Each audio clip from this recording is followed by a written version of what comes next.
안녕하세요. 서울특별치과교정과 김상무 원장입니다. 평소에 사소하지만 궁금했던 양치 관련 질문들 있으셨죠? 오늘은 제가 모아 가져왔습니다.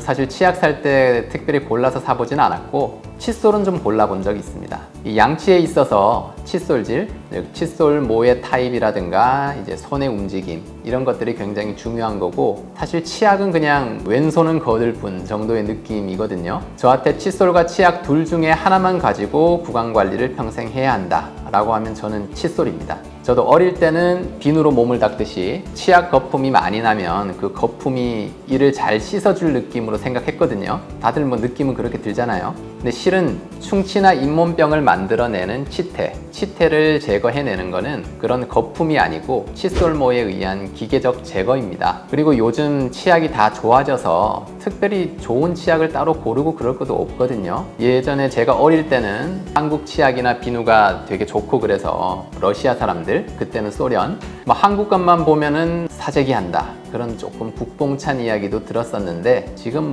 전 세계 어디에 가든 치약을 좋고 나쁨을 따질 거는 없는 시대예요. 조금 어렵게 들어가면 고불소 치약이라 해서 불소 함량이 높은 치약이 충치 예방에는 좋다, 그렇게 얘기하는데 그것도 물론 맞는 얘기인데요. 또 불소든 뭐든 치약의 질을 따지는 것보다는 칫솔질을 잘 하는 게 더 중요하다고 생각합니다. 결론은 좋은 치약 고르는데 너무 애쓰실 필요 없다입니다. 치과의사지만 저도 양치할 때 입천장도 닦아주라는 얘기를 최근에 들었었거든요. 그 말은 저도 입천장을 따로 닦아본 적은 없는데요. 굳이 필요할까 싶은 게 솔직한 심정입니다. 치아뿐 아니라 잇몸 포함해서 입천장까지 뭐든 하나라도 더 씻어준다는데 더해서 나쁠 건 없을 것 같은데요. 그래도 너무 세게 해서 잇몸에 상처 내지 않는 수준이면은 입천장도 잇몸 마사지도 되고 좋을 것 같네요. 역시 양치에서 제일 중요한 거는 치아, 그리고 그 주변의 칫솔질이니까 이거부터 잘 마스터를 하시고 그 다음에 혀를 닦아주는 거, 그리고도 여력이 되시면 잇몸하고 그 입천장도 같이 닦아주시면 좋겠습니다. 조금 지겹게 제가 칫솔모 잘 고르고 칫솔질 잘하는 게 제일 중요하다고 계속 그렇게 말씀드리는데요. 그렇기 때문에 이 칫솔질만 제대로 하면 구강청결제를 양치 후에 하는 것이 반드시 필요하지는 않거든요. 또 구강청결제를 써서 여러분들이 기대하시는 효과, 그 느낌, 그거 사실 대부분 양치하는 동안 치약이 다 해줬다고 봅니다, 저는. 다만 입냄새를 좀 신경 쓰신다거나 사람을 가까이서 많이 대하는 분들이 좋은 향을 통해서 대인관계를 좀 원만하게 하고 싶다 하는 경우에는 따로 써주면 도움 되겠죠. 구강청결제에 알코올이나 색소가 들어있어서 그게 문제를 일으킬 수 있으니까 너무 자주 쓰지는 말라라는 얘기도 들어보셨을 수 있습니다. 요즘은 또 무알코올, 무색소를 그래서 강조하는 제품도 많은데요. 그렇다 하더라도 매번 양치 후에 쓰시는 거는 안 좋다고 봅니다. 칫솔질이 잘 되었다는 가정하에서 굳이 계속해서 다른 화학적 자극 주는 게 반복된다는 거는 안 좋을 것 같거든요.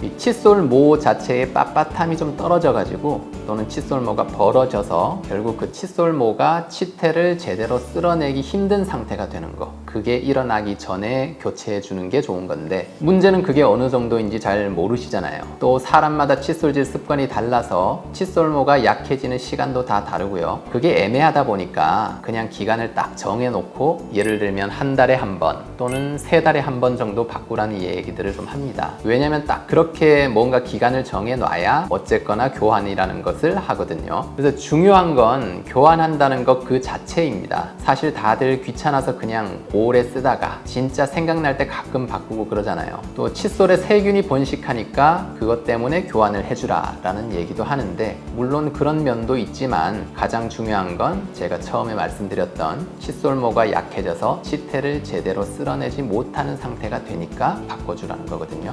칫솔이 그다지 비싼 물건도 아니니까 자주 교환해줘도 비용 문제는 안 될 거고요. 그러니까 저는 가능하다면 그냥 한 달에 한 번 정도 교환하기를 추천드릴게요. 요즘 워터픽 많이들 쓰시죠? 이 워터픽도 정말 좋긴 한데 치실이 사실 더 효과가 좋습니다. 워터픽이 치아 사이에 낀 음식물을 수압으로 빼주니까 이게 참 좋고, 물을 쏴주는 거다 보니까 자극이 과하거나 부작용이 따로 생길 것도 없겠죠. 하지만은 치아와 치아 사이에 낀 찌꺼기, 즉 치아의 옆면에 붙은 찌꺼기는 제거를 못 해줍니다. 우리가 음식을 씹을 때는 치아들이 힘을 받아서 미세하게 움직이고, 그때 이 치아와 치아 사이의 틈도 미세하게 벌어지면서 그 순간에 음식물 찌꺼기가 들어가게 돼 있거든요. 근데 이 치아와 옆 치아가 서로 맞닿는 사이 부분, 여기는 칫솔모도 안 닿고 워터픽의 물살도 닿을 수가 없죠. 그럼 뭘로 해야 될까요? 바로 치실만이 가능하게 합니다. 근데 이 치실이라는 게 참 하기가 번거롭고 사용법도 만만치가 않다는 게 문제죠. 근데 익숙해져서 하다 보면 이게 어느 순간은 안 하는 게 더 찝찝합니다. 왜냐면은 칫솔로 양치를 열심히 하고 가글도 했지만 치실을 해보면 또 찌꺼기가 나오는 걸 경험하거든요. 그러고 나면 칫솔질을 해도 아직 내 치아 사이사이에 찌꺼기가 있겠구나 알게 되니까요. 이 치태를 기계적으로 제거하는 거, 즉 칫솔모로 닦아내는 게 치약의 작용보다 더 중요하다고 말씀드렸죠. 같은 이유로 치아의 옆면을 기계적으로 쓸어서 치태나 음식물 찌꺼기를 제거해 주는 거, 이게 바로 치실이 중요한 이유입니다. 이게 의외로 치실을 먼저 해주는 게 구강위생 관리에 효과가 좀 더 좋다라는 연구가 있더라고요. 근데 아마 그것도 실험 조건이 좀 다를 것 같고, 또 실제 상황에서는 뭘 먼저 하든 큰 차이가 없을 것 같아요. 양치와 치실, 어느 걸 먼저 하는 게 좋으냐 하는 순서보다 양치와 별도로 아무튼 치실이라는 걸 해준다는 거, 그게 가장 큰 차이를 만들어낸다고 봐요. 즉 아무거나 먼저 하셔도 상관없다고 말씀드리고 싶네요. 우리가 청소할 때도 큰 덩어리나 조각부터 제거하고 나서 작은 먼지를 쓸거나 닦아내듯이 입안에도 칫솔질로 큰 덩어리를 제거하고 치실하는 게 좋지, 먹고 바로 치실부터 하면 좀 찝찝할 것 같은데요. 저는 그래서 그냥 양치부터 하고 이후에 치실하는 게 좋지 않나 싶습니다. 일반 칫솔하고 전동 칫솔, 사실 실력 없는 목수가 연장 탓한다는 팩폭부도 좀 하고 말씀드릴게요.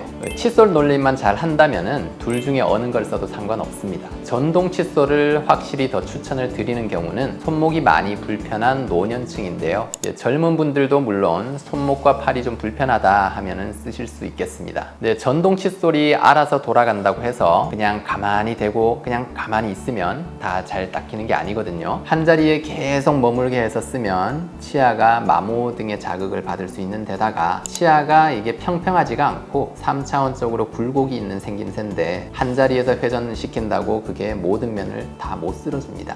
그러니까 전동 칫솔이 회전하는 동안에도 칫솔 머리의 각도를 좀 이리저리 변경해 가면서 치아의 여러 굴곡진 부분 등을 모두 쓸고 지나가게 해주는 게 중요한데요. 이때 손목 스냅을 이용해서 각도만 조금씩 바꾸면서 계속 칫솔 머리를 이리저리 움직여주는 게 좋습니다. 결국 일반 칫솔을 쓰던 전동 칫솔을 쓰던 치아의 굴곡진 모양을 따라서 이제 모든 면을 다 쓸어주는 동작이 이게 포인트인데, 일반 칫솔로 내가 그걸 잘 못할 것 같으니까 전동 칫솔로 하면 좀 더 잘 닦이겠지 해서 쓰지 마시고, 일반 칫솔질이 좀 능숙해진 후에 전동 칫솔로 바꿔보는 것을 추천드립니다.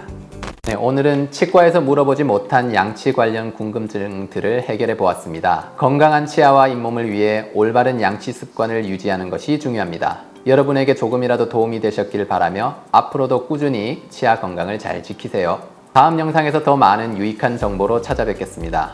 여러분의 치아 건강을 항상 응원합니다. 감사합니다.